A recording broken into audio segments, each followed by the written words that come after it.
Sveiki, šiandien mūsų pokalbio tema – kaip laimėti savo nušvitimo energetiką. Kitaip pasakius, kaip pasinaudoti tą pasąmonės paslaptingą galią. Apie tai daug yra rašoma, bet labai mažai praktinių patarimų, konkrečių patarimų. Kaip naudotis. Kad yra, kad kiekvienas žmogus gali, tai yra daug psichologiniai literatūrai, medicininiai literatūrai ir taip toliau.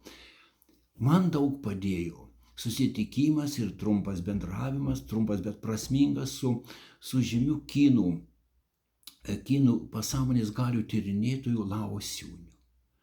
Jis man perdavė pagrindinius, bazinius tuos principus ir metodus, kaip pasiekti būtent, kaip suprasti pasąmonės kalbą, kaip pasinaudoti jos galiomis.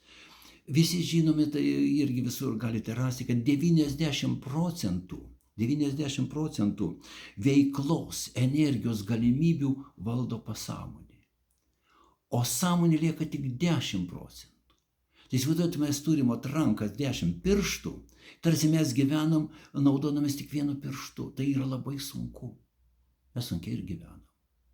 Daug kas taip sunkiai ir gyvena. Neišnaudojam, ką turim, kas mums duota. Taip, yra daug kelių, daug būdų, konkrečių kaip daryti, kaip pasiekti. Pasąmonės išraiška geriausiai parodo mūsų būseną. Mūsų būsena parodo, kokie mes esame. Ne? Sakykime, bet mes, o tą būseną galėtume kaip laišką pasąmonės perskaityti, bet mes jos nefiksuojam. Liūdna tai liūdna, neramu tai neramu, skauda tai skauda, tas neramumas gali nuvesti į lygą ir dar net daugiau. Kaip pasinaudoti? Ne? Pirmiausia, jeigu liūdna, tai ateina tas liūdesys ar nerimas ateina iš pasąmonės. Bet pasąmonėje mes nusintėm tą signalą. Mes jį priėmė, užfiksavo, užanspaudavo ir mes jau negalim. Ir gyvenam liūdnai, mūsų visas gyvenimas liūdnas, mūsų neramus, mūsų piktas, mes matom tos visus gyvenimo blogius. Nematom, kad yra ir truputėlį gero. O to truputėlio gali būti ir tas 1%. Mes jeigu į visą paimsim, kas gera, mes gyvensim gerai net ir tam sudėtingam ir dabar mūsų tam sunkiam laikmetyje. Daug yra metodų. Pakeisti būseną. Sakykime, pakeisti būseną. Jeigu mums liūdna, mūsų sveikata, sakykime, ten nusirguliavom, kažkas bloga, kažkas nemyli mūsų. Na ir einam su savo natūraliai, einam. Taip. Padarykim šypsenėlę, pakilkim ranką, ištieskim stuburą, prieikim prie lango, išgerkim vandens, o gal ir šampano taurelę mažą. Nudžiuginkim save. Pasąmonė priims, kad tu gavai kažkur energijos. Kad tu gavai energijos kažkokie ten dozė. Ji tada paskleidžia savo visom kūno ląstelėm. Ir tu sveikas, ir tu stiprus, ir energingas. Stiprinti save, keisti savo būseną. Mes susigyvenam su nerimu. Sakykime, mes nesusigyventi su tą būseną, nesusigyventi su savo nuostatom, su savo tom liūdėsiu, su savo kritiškų požiūrį į pasaulį. Ne? Vieną aš jums papasakosiu pavyzdį, tas pavyzdys geriausia, įvairiais aspektais jį galima, bet jis geriausia parodo mūsų šitoj temoje. Moteris gyveno, pavargo nuo nesėkmių, nuo išdavysčių, nuo nelaimių. Ji nusprendė išeiti iš gyvenimo. Sprendė, per sunku jai gyventi. Bet ji būdama pedantiška, smulkmeniška, moteriška, norėjo, kad tą dieną grotų jos mėgstamiausia muzika. Ilgai rinkosi muzikai, tai Bachą, tai Verdi, tai Mozartą. Ilgai rinkosi muziką ir galų gale pasirinko muziką. įstojo į konservatoriją. O štai kur čia stebuklas? Jeigu nebūtų ryšio tarp sąmonės ir pasąmonės, sąmonė būtų padėjusi jai pasirinkti gražiausią muziką. Taip ir būtų ir nuėjusi, ir būtų tą dieną grojusi ten gražiausią muziką, tai sąmonė. Bet pasąmonė nustebusi klauso, buvo liūdna, buvo nerami, buvo nusivylusi. Ir štai vyno ryto iki vakaro skamba muzika. Pasąmonė neturi realybės indikatoriaus, ir priima viską už tiesą, tai yra Freudo dėsnis. Ir pasąmonė priima, kad ją įvyko stebuklas, kad ji dabar žavisi muzika ir pasąmonė pati klauso nuo ryto iki vakaro gražios muzikos. Ir Mozarto, ir Dieviška simfonija ir taip toliau. Ir suformuoja jos norą stoti į konservatoriją. Ir įstojo į konservatoriją. Va čia yra tas stebuklas, čia yra didysis stebuklas. O iš tikrųjų jokio stebuklo nėra. Va tas ieškojimas to ryšio, ieškojimas suvokimas, kur čia įvyko, ar ne? Va jis mums atskleidžia daug raktų, kaip mes turėtume daryti, kaip mes turėtume save formuoti, pasiųsti signalą, pakeisti savo būseną, pakeisti savo mintį. Ir ta mintis mums grįš iš pasąmonės su didžiulė jėga. Čia visi mūsų raktai slypi. Pasąmonė ir sąmonė, tai tarsi dvi seserys gyvenančios skirtingose kambariuose. Ir jos užsidaro, kiekvieną miego metu užsidaro, prabudimo metu prabunda.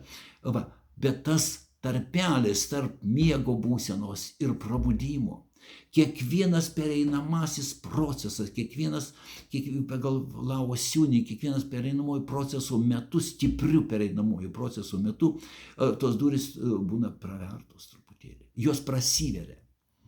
Bet kad prasivėrė, tu pasinaudotum tom prasivėrimu tą akimirką, reikia turėti paraišką širdyje, turėti lapuką ar širdyje sielui parašytą paraišką, ką tu nori. Ir tą akimirką pasakyti. Bet tada jeigu prasiveria akimirką, tu pradedi galvoti, ko aš noriu, to niekada durys susivers 5 kartus greičiau ir tu niekad nelaimėsi. Mes taip ir pragyvenam. Tas noras užsifiksavimas. Pasąmonė nenugalima pasąmonės kodą. Noras didžiulis. Buvo kitas pavyzdys, pokario metu tai buvo aprašytas tas atsitikimas. Moteris gulėjo jau 10 metų patale, negalėjo pajudėti, suparalyžuota. Naktį įeina plėšikai ir su pistoletu nutaiko į dukrą. Iššoka iš lovos vidury kambarį, per vieno šuolio atsiduria. Didžiulis noras įveikė, pasąmonė buvo užfiksavus, tas paralyžius ir buvo. Nugalėjo noras, noras daro stebuklus, ne stebuklas, didelis noras įveikė pasąmonės kodą, iššoko. Ieškoti, aš norėjau būti redaktoriu, neturėjau jokių galimybių, jokių, bet noras ir aš tapau redaktoriu, aš tapau leidėjų, leidžiu knygas ir mūsų leidykla 3 žvaigždutės gyvoja 30 metų ir kriziniais metais ir šiais sunkiais metais mes išsilaikom ir gyvenam. Todėl, kad tas noras generuoja ir pasąmonės jėgas, ir net mano pasąmonės jėgas, ir tas net gamtos pasąmonės jėgas. Čia yra antra tema, kada pakalbėsim. Ieškokim pereinamieji procesai. Pagal Lao Siunį vienas lengviausių kelių pasiekti, tai yra prabudimo metu. Prabudimo metu žmogus nespėja sąmonėje užsidaryti nuo pasąmonės. Ir tuo metu iš sapno negali pasiimti nei aukso, kurį tu ten sapnavai pilnas kišenės, nei bet kokio lobio. Bet mintį tu gali pasiimti. Ir sapnas tai yra pasąmonės laiškas tau. Bet išmeskit visus sapnininkus. Ne, sapnas tai yra šifruotas laiškas su leidimu, pasąmonės leidimu žmogui pačiam įsišifruoti. Įsišifruok, kad tu būsi sveikas, kad šitas sapnas lėmė tau sėkmę, kad šitas sapnas lėmė susitikimą su lemtingu, geru žmogumi.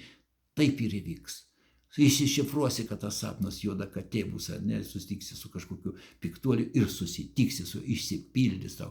Išsišifruoti sapną, tai yra sapnų, pozityviųjų sapnų šifravimo energetika pagal Ausiūnį. Ir man labai man patiko tos metodus ir esu padėjęs ne vienam žmogui. O sakykime, vienas paprastas pavyzdys, ne? Žmogus sapnuoja, tai buvo Vasaros 5, kurioje aš dirbau, rašiau knygas, reiškia, ateina žmogus, kuris sapnavo sapną, buvo geroj nuotaiko ir naktį atėjo, sako, į grupę ateina, sako, nežinau ką daryti, aš sapnavau, juodas varnas snapu kala į stiklą. Tai sakau, čia nuostabus geras sapnas. Tas juodas varnas yra tavo liga, tavo ta negalia. O stiklas, tas gydytojas, tas psichologas, kuris tave saugo. Reiškia, tave apsaugo, tu esi sveikas, tu esi kitoj stiklo pusėje. Vot, jeigu jis nebūtų paklausęs manęs, jam būtų didelė nelaimė. Vat štai kaip, ir jam jis iškart pralinksmėjo ir buvo, man dėkoja, tai paskui skambino kelius kartus. Ne? Vat kaip yra ne vieną kartą. Vat sapną reikia šifruoti. Tarp kitko, rašytojai ir būtent ir gali padėti šitą. Turėkit rašytoją, turėkit kažkokį gerą žmogų, kuris moka vat, pagauti tą mintį ir ją transformuoti į likiminį kelią, į tą pozityvų likiminį kelią. Taip. Aukso valanda, sakykime, aukso valanda tai yra būtent prieš miegą pasiųsti miego, kada dirbs tik pasąmonė, pasiūs pasąmonėj savo norą. Nueiti miegą su to gražiu, aš sveikas, aš pasveiksiu, mano organizmas stiprėja, aš galingas, aš turiu energijos, aš gausiu energijos, taip, ne? O tas nušvitimas, ne? Nušvitimas ir yra, nušvitimas įvyksta, jeigu galvoje laikai svarbią mintį, ją laikai ir vienu momentu tas nušvitimas įvyks, kaip Archimedo, tas Eureka, ar ne? Kada jis lipo į vonią ir tą dėsnį atrado, ne? Kiek kūnas kokią turi, tiek išsistumė vandens, tu gali apskaičiuoti ir taip toliau. Archimedo dėsnis, ne? Eureka, atradau. Va tas Eureka, jeigu jis būtų ten medžiotojas, ar ten kažkoks žuvautojas, ar ten kažkoks, niekada to lipi į vonę, visi lipam ir karaliai, ir ministrai.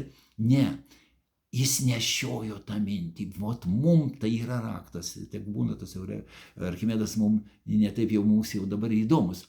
Bet jo tas mintis mum gali būti didelis raktas. Kaip pačiam ieškoti. Tas iki eurekinis, ne, mūsų iki eurekinis, ne, etapas, jame yra daug mūsų galimybių, daug nušvitimų galimybių.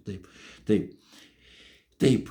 Mes keletą apkalbėjau metodų, tai mūsų taisyklės mūsų pokalbių trumpos ir tai šiandien jau ilgokai. Mūsų apkalbėjom porą metodų, taip, naudokitės, taikykit juos, tobulinkit juos, dirbkit, ar ne? Kas norit visada su malonumu, vat, kitus ten karališkus, ne, būseną, sveikatingumo, vyriškumo būseną, vat, man labai gražu padėti. Taip, kaip būti vyrišku ir taip toliau, ne? Minčių energija, ne?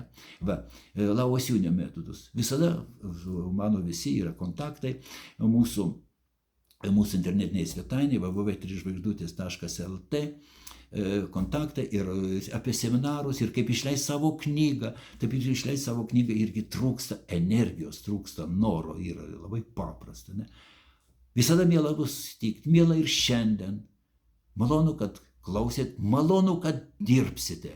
Sėkmės, būkite energingi, būkite su pasąmonė kartu, ieškokime, ne? Atraskit pasąmonė, priklauso jum, kaip ir visas pasaulis. Sėkmės.